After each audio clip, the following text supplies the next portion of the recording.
ఆంధ్రప్రదేశ్ రాష్ట్రంలో నారా లోకేష్ అనే చదువుకొన్న వ్యక్తి విద్యాశాఖ మంత్రిగా అయ్యాక పూర్తిగా రాష్ట్రంలో ఉన్నటువంటి విద్యారంగం భ్రష్టు పట్టిపోయింది. అసలు అది విద్యాశాఖ లేకపోతే విధ్వంస శాఖ అనేటువంటి అనుమానం ఆంధ్రప్రదేశ్ రాష్ట్రంలో ఉన్నటువంటి ప్రతి విద్యార్థికి, విద్యార్థుల యొక్క తల్లిదండ్రులకి తెలుస్తుంది.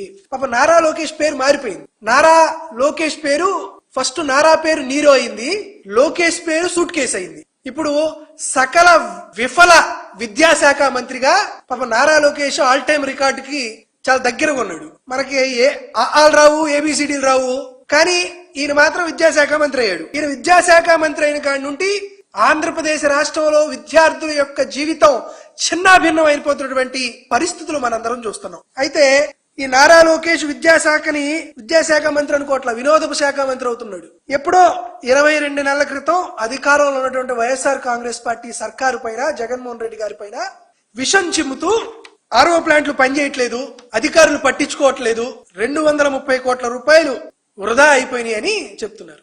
ఈనాడు కిరణ్ గారు, మీకు తల మీద జుట్టే లేదనుకున్నాం, కానీ తలలో కాస్త గుజ్జు కూడా లేదు. ఏంది ఇటువంటి వార్తలు? నారావారి కూలీ ఈనాడు కిరణ్, ఈ తాగుబోతు రాతలా లేకపోతే తార్చుడు మాటలా? ఇటువంటి రాతలు రాశావే. ఎక్కడైనా నారా లోకేష్ అసమర్థుడని, నారా లోకేష్ మంత్రిత్వ శాఖ పనిచేయట్లేదని, నారా లోకేష్ యొక్క ఏమరపాటు వల్ల గతంలో కురూపంలో ఉన్నటువంటి పిల్లలకు కూడా ఆర్ఓ ప్లాంట్ పనిచేయకపోవడం వల్ల చాలా మంది విద్యార్థులు ఇబ్బందులకు గురయ్యాయని, ఆరోగ్య సమస్యలు వచ్చాయని, డయేరియా వచ్చిందని ఒక్క మాట కూడా ఎందుకు రాయలేకపోయావు? రాష్ట్రంలోనే కాదు, దేశంలోనే జగన్మోహన్ రెడ్డి గారు ముఖ్యమంత్రిగా ఉండగా ఆదర్శప్రాయంగా విద్యా వ్యవస్థ పనిచేస్తే ఈరోజు అలంకారప్రాయంగానే ఎందుకు ఈ విద్యా సంస్థ మారిపోయింది అని ఎందుకు రాయలేకపోయావు? ఎందుకు రాయడానికి, లోకేష్ పేరు రాయడానికి ఎందుకు భయపడిపోతున్నావు? ఎందుకంటే ఆయన పేరు రాస్తే మనకు కాంట్రాక్టులు రావు, రాయితీలు రావు, డబ్బులు రావు. కాబట్టి నారావారి కూలీగా ఉండడానికి ఈనాడు కిరణ్ ఇటువంటి వార్తలు రాస్తున్నాడు. సరే, చంద్రబాబు నాయుడు గారు గతంలో 14 ఏళ్ల పాటు ముఖ్యమంత్రిగా ఉన్నాడు, ఇప్పుడు 2 ఏళ్ల పాటు ముఖ్యమంత్రిగా ఉన్నాడు.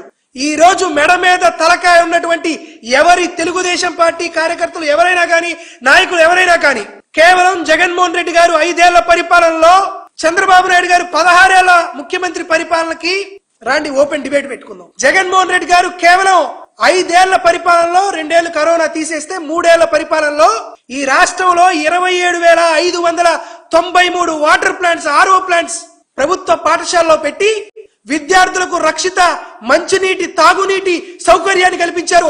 ఛాలెంజ్ చేస్తున్న చంద్రబాబు నాయుడు గారు, 16 ఏళ్ల పాటు నువ్వు ముఖ్యమంత్రిగా పరిపాలన వెలగబెట్టావు. జగన్మోహన్ రెడ్డి గారు పెట్టిన వాటర్ ప్లాంట్ లో కనీసం 10% నువ్వు ఎప్పుడన్నా నెలకొల్పావా?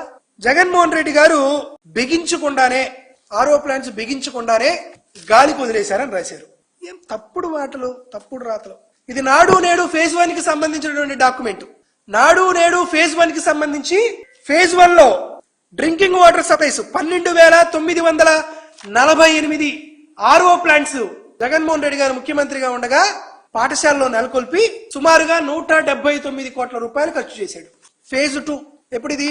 2024 మార్చి 11వ తేదీ నాటికి వాటర్ ఆర్ఓ ప్లాంట్స్ సుమారుగా 83% అంటే 14,645 ఆర్ఓ ప్లాంట్స్ గాను 12,115 drinking water supply units already supply చేసి బిగించేశామని మార్చి 11, 2024కి ఉన్నటువంటి రిపోర్టు, దానికి సంబంధించినటువంటి గవర్నమెంట్ డాక్యుమెంట్. అంటే జగన్మోహన్ రెడ్డి గారు 27,593 వాటర్ ప్లాంట్స్ నిర్మాణం పూర్తి చేస్తే 22 నెలల పరిపాలనలో దాంట్లో 10% అంటే 2,530 కొత్త ఆర్ఓ ప్లాంట్స్ ను కూడా బిగించలేనటువంటి చేతగానితనం, అసమర్థత నారా లోకేష్ గారికి ఉంది. కొత్తవి చేయడం తర్వాత నుంచి మెయింటెనెన్స్ చేయడానికి కూడా మా మీద 3వ ఆరోపణ. గుత్తేదారులు 5 ఏళ్లు నిర్వహించాలనే నిబంధన ఉన్నా కూడా అధికారులు పట్టించుకోలేదు అని జగన్మోహన్ రెడ్డి గారిని అంటారు. అసలు రామోజీరావు ఎలా ఉన్నాడో తెలియదు కానీ, మరి కిరణ్ అయితే మామూలుగా బట్టలు వేసి దిగంబరంగా తన న్యూస్ పేపర్లో తాండవం చేస్తున్నట్టు కనపడుతున్నాడు. ఎవరే ఈ రాష్ట్రానికి ముఖ్యమంత్రి? చంద్రబాబు నాయుడు గారా, జగన్మోహన్ రెడ్డి గారా? తెలియక అడుగుతున్నాను. ఎవరు విద్యాశాఖ మంత్రి? ఎవరు? బొత్స సత్యనారాయణ గారా లేకపోతే నారా లోకేష్ గారా? రాష్ట్రానికి ముఖ్యమంత్రిగా చంద్రబాబు నాయుడు గారు ఉంటూ, విద్యాశాఖ మంత్రిగా నారా లోకేష్ ఉంటూ పట్టించుకోని అధికారులు అంటే ఎవడి చేతగానితనం, ఎవడి అసమర్థత? సెంట్రల్ ప్రొక్యూర్మెంట్ టెండర్స్ తీసుకొచ్చి ఈ రాష్ట్రంలో ఏ పాఠశాలలోనైనా నువ్వు ఆర్ఓ ప్లాంట్ పెడితే ఆర్ఓ ప్లాంట్ కి 1 year పాటు గ్యారంటీ, 5 ఏళ్ల పాటు ఎటువంటి సమస్యలు వచ్చినా కూడా ఆ సమస్యలు అదే కాంట్రాక్టర్ నివృత్తి చేసే విధంగా కొన్ని బైలాస్ పెట్టి టెండర్ ఖరారు చేశారు, వాళ్ళకి టెండర్ అవార్డు చేశారు. సో టీసీఎస్ సంస్థ ద్వారా STMS అని ఒక కొత్త అప్లికేషన్ తీసుకొచ్చి ఎక్కడైనా సరే ఆర్ఓ ప్లాంట్స్ కి చిన్న చిన్న సమస్యలు వస్తే వాళ్ళు ఆ యాప్ లో, హెడ్ మాస్టర్ గారు ఆ యాప్ లో దాన్ని పెడితే ఒకేసారి ఆ సమాచారం స్కూల్ ఎడ్యుకేషన్ డిపార్ట్మెంట్ కి, అంటే గవర్నమెంట్ ఆఫ్ ఆంధ్రప్రదేశ్ కి, కాంట్రాక్టర్ కి వెళ్ళిపోతుంది. 7 పని దినాల్లో ఆ కంప్లైంట్ ని క్లోజ్ చేసేయాలి. దీనికోసం టీసీఎస్ సంస్థ ద్వారా ఒక అప్లికేషన్ కూడా తీసుకొచ్చి జగన్మోహన్ రెడ్డి గారు తన చిత్తశుద్ధి ఏంటి, లక్ష్య శుద్ధి ఏంటి, పేద ప్రజల విద్యార్థుల పట్ల జగన్మోహన్ రెడ్డి గారికి ఉన్నటువంటి ఆలోచన ఏంటి అనేది మనకు అక్కడ కనబడుతుంది. దానికి సంబంధించినటువంటి డాక్యుమెంట్స్ ఇవి. Circular number 228684. మీరు ఆర్ఓ ప్లాంట్ ని గాలి కుదిరేసి వాడి పని చేయకపోతే కనీసం విద్యార్థులు మంచినీళ్లు తాగడానికి కూడా సరైనటువంటి సదుపాయాలు లేకుండా రాష్ట్రంలో అందరూ ఏడిచేటువంటి కార్యక్రమం జరుగుతుంది. ఇవన్నీ జరుగుతుంటే మార్చి 31, 2026 అంటే ఒక 10 రోజుల క్రితం ఇంకొక సర్క్యులర్ ఇచ్చారు. ఎవరు? రంజిత్ భాషా IAS. ఆ సర్క్యులర్ సారాంశం ఏంటంటే ఈ రాష్ట్రంలో ఎక్కడ ఆర్ఓ ప్లాంట్ లో సమస్యలు వచ్చినా బాధ్యత హెడ్ మాస్టర్లదే. మనుషులు ఎవరైనా ఇటువంటి ఇస్తారండి సర్క్యులర్? నారా లోకేష్ లాంటి చేతగాని దద్దమ్మ ఈ రాష్ట్రానికి విద్యాశాఖ మంత్రిగా ఉండడం వల్ల ఇటువంటి సర్క్యులర్లు వస్తాయి. ఆర్ఓ ప్లాంట్ లో ఏమన్నా టెక్నికల్ ఇబ్బందులు గానీ లేకపోతే మెయింటెనెన్స్ ఇబ్బందులు గానీ వస్తే హెడ్ మాస్టర్ గారికి ఏం సంబంధం? హెడ్ మాస్టర్ గారు కేవలం ఇటువంటి సమస్య ఉందని ప్రభుత్వానికి తెలియజేస్తే ప్రభుత్వం కాంట్రాక్టర్ ని పురమాయించి ఆ ప్రాబ్లం ని సార్ట్అవుట్ చేయాలి. కానీ ఆ రెస్పాన్సిబిలిటీ, ఆ బాధ్యత హెడ్ మాస్టర్ మీద పెడుతూ సర్క్యులర్ ఇవ్వడం ఏంది? హెడ్ మాస్టర్ తన సొంత ఖర్చులతో చేయించాలనే? హెడ్ మాస్టర్ అటువంటి సొంత ఖర్చుతో ఆ పనులు చేయకపోతే హెడ్ మాస్టర్ గారి పైన చర్యలు తీసుకుందామనే? లోకేష్, నువ్వు విధ్వంస శాఖ మంత్రి, విద్యాశాఖ మంత్రి.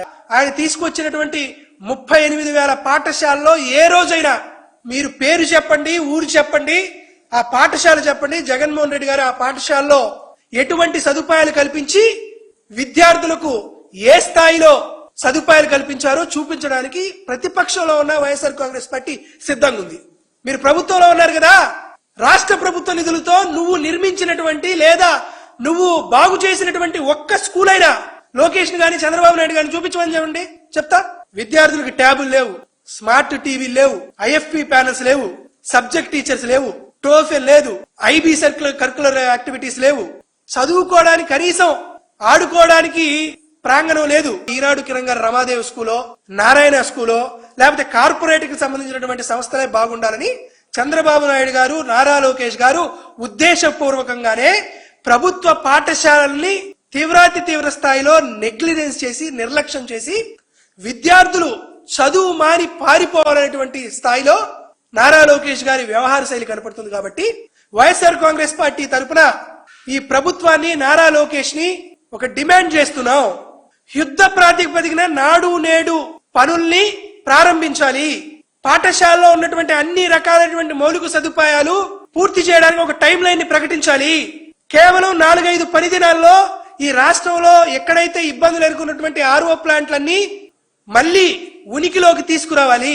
లేని పక్షంలో వైఎస్ఆర్ కాంగ్రెస్ పార్టీ ఖచ్చితంగా దీనిపైన ఉద్యమం ఉధృతంగా చేస్తుందనే విషయాన్ని నారా లోకేష్ గుర్తించాలని తెలియజేస్తూ తక్షణమే నాడు నేడు పనులు అనేవి ప్రారంభించాలి. ఎందుకంటే జగన్మోహన్ రెడ్డి గారు అధికారం కోల్పోయిన తర్వాత, నారా లోకేష్ అధికారంలోకి వచ్చిన తర్వాత నాడు నేడు పేరు మార్చారు. మనబడి నాడు నేడు పేరు మార్చి మనబడి మన భవిష్యత్తు అని పేరు పెట్టారు.